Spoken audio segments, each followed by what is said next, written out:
ാണ് നമ്മളിന്ന് ചെയ്യുന്നത്. നല്ല സോഫ്റ്റാണ്, നല്ല ടേസ്റ്റിയാണ് കേട്ടോ. രാവിലേക്ക് നല്ല ഹെൽത്തി ബ്രേക്ക്ഫാസ്റ്റ് ആയിട്ടോ ഈവനിങ്ങിൽ ഒരു അടിപൊളി സ്നാക്കായിട്ടോ എടുക്കാം. ഗസ്റ്റൊക്കെ വരുമ്പോൾ സിമ്പിളായിട്ട് വളരെ സ്മൂത്തായിട്ട് ഉണ്ടാക്കാൻ പറ്റിയ നല്ലൊരു അടിപൊളി ഐറ്റമാണ് കേട്ടോ. നല്ല മഴയൊക്കെ അല്ലേ ഇപ്പോൾ പെയ്യുന്നത്. ആ സമയത്ത് ഇതുപോലൊരു ഒറ്റ പീസും നല്ല കട്ടൻ ചായയും കിട്ടിയാൽ പിന്നെ വേറെ ഒന്നും വേണ്ട കേട്ടോ. നല്ല രുചിയായിട്ട് അങ്ങനെ കഴിച്ചുകൊണ്ടിരിക്കും. അതിന് വേണ്ടിയിട്ട് ഞാൻ ഒരു പഴുത്ത പഴമാണ് എടുത്തേക്കുന്നത്, ഏത്തക്കയാണ്. അപ്പോൾ അത് നല്ല പഴുത്ത പഴം ആകുമ്പോഴത്തേക്കും നമുക്ക് നല്ലൊരു മധുരം കിട്ടും കേട്ടോ അപ്പത്തിന്. അപ്പോൾ അതുകൊണ്ട് ഒരു കുഞ്ഞു പഴം എടുത്തിട്ട് അത് കുഞ്ഞു പീസായിട്ട് ചെറിയ ചെറിയ പീസായിട്ടൊന്ന് കട്ട് ചെയ്തൊന്ന് മാറ്റി വെക്കുന്നുണ്ട്. ഇനി അതിൽ ഒരു ബൗൾ എടുത്തിട്ട് അതിലേക്ക് 1 കപ്പ് ഗോതമ്പ് പൊടിയാണ് ഞാൻ ആഡ് ചെയ്ത് കൊടുക്കുന്നത്. എന്നിട്ട് കുറേശ്ശെ വെള്ളം ഒഴിച്ച് കൊടുത്തിട്ട് നമ്മൾ ഈ ദോശമാവ് ഉണ്ടാക്കുന്ന ഒരു ബാറ്റർ ഉണ്ടല്ലോ, അധികം വെള്ളം കൂടി പോകാതെ ഒരു പരുവത്തിന് കുഴഞ്ഞ് അതേപോലെ നമ്മൾ ബാറ്റർ കട്ടയില്ലാതെ ഉടച്ച് ആ ഒരു പരുവത്തിൽ വെള്ളം ഒഴിച്ചൊഴിച്ച് അങ്ങനെ ആക്കിയെടുക്കണം. ഒരു തരി കട്ട പാടില്ല. അങ്ങനെ ഉണ്ടെങ്കിൽ വേവുന്ന സമയത്ത് വേവിൻ്റെ ഒരു പരുവം മാറിപ്പോവും. അതുകൊണ്ട് ഒട്ടും കട്ടകളില്ലാതെ നല്ല രീതിയിൽ നന്നായിട്ട് ആ ബാറ്റർ ഒന്ന് നന്നായിട്ട് മാറ്റി വെക്കുക. എന്നിട്ട് അതിലേക്ക് കുറച്ച് ഉപ്പും കൂടെ ഒന്ന് ബാലൻസ് ചെയ്യാൻ ഇട്ട് കൊടുക്കുന്നുണ്ട്. ഉപ്പും കൂടി ഇട്ട് നന്നായിട്ട് മിക്സ് ചെയ്തിട്ട് ഇനി ഫ്രൈ പാനിലേക്ക് നമ്മൾ കുറച്ച് നെയ്യ് ഒഴിച്ച് കൊടുക്കുന്നുണ്ട്. പിന്നെ നിങ്ങൾക്ക് ഇഷ്ടമുള്ള ഏതെങ്കിലും ഒരു നട്ട്സ് പൊടിച്ചിട്ട് ചേർക്കാം.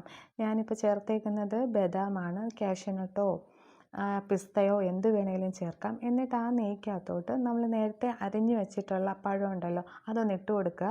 എന്നിട്ട് അത് ആ നെയ്ക്കകത്ത് കിടന്ന് നന്നായിട്ട് കുറച്ച് നേരം ഒന്ന് വഴറ്റിയെടുക്കുക.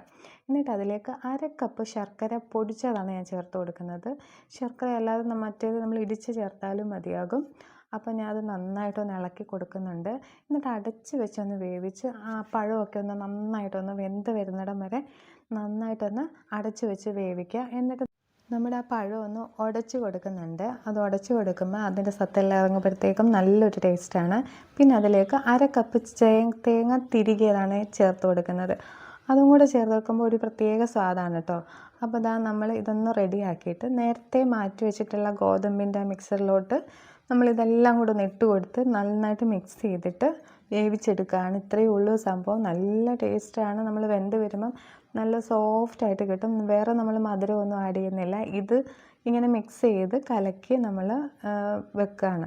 ഈ പഴം ഉണ്ടെങ്കിൽ ഒരുപാട് ഉടഞ്ഞില്ലെങ്കിലും വിഷയമില്ല. നമ്മളത് അപ്പം ഉണ്ടാക്കുമ്പോൾ അതിൻ്റെ ഇടയിൽ കടിക്കാൻ കിട്ടുമ്പോൾ നല്ല ടേസ്റ്റാണ് കേട്ടോ.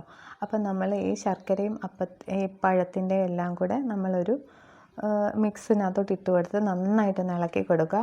എന്നിട്ടൊരു ചോറ്റുപാത്രം എടുത്തിട്ട് അതിൽ ചുറ്റും കുറച്ച് നെയ്യ് തേച്ചിട്ടുണ്ടായിരുന്നു. അത് നമുക്ക് അപ്പം ഒന്ന് വെന്ത് വരുമ്പോഴത്തേക്ക് ഇളകി വരാൻ വേണ്ടിയിട്ട് എന്നിട്ട് അതിലോട്ട് ഒഴിച്ചു കൊടുത്തിട്ടുണ്ട്. ഇനി നമ്മൾ അപ്പച്ചെമ്പിൽ ഒരു 10 മിനിറ്റോളം ഞാൻ വെള്ളം ഇങ്ങനെ ചൂടാക്കാൻ പ്രീ ഹീറ്റ് ചെയ്യാൻ വെച്ചിട്ടുണ്ടായിരുന്നു. എന്നിട്ട് അതിലേക്ക് വെച്ച് കൊടുത്തതിന് ശേഷം കുറച്ച് മുന്തിരി ഇങ്ങനെ മുകളിലായിട്ട് ഇട്ട് കൊടുക്കുന്നുണ്ട്. അതിങ്ങനെ കഴിക്കുമ്പോൾ ഈ മുന്തിരിയും കൂടെ കിട്ടുമ്പോൾ നല്ലൊരു ടേസ്റ്റാണ് കേട്ടോ.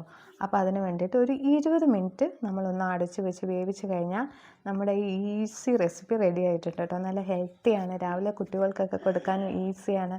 അപ്പോൾ എല്ലാവരും ഈ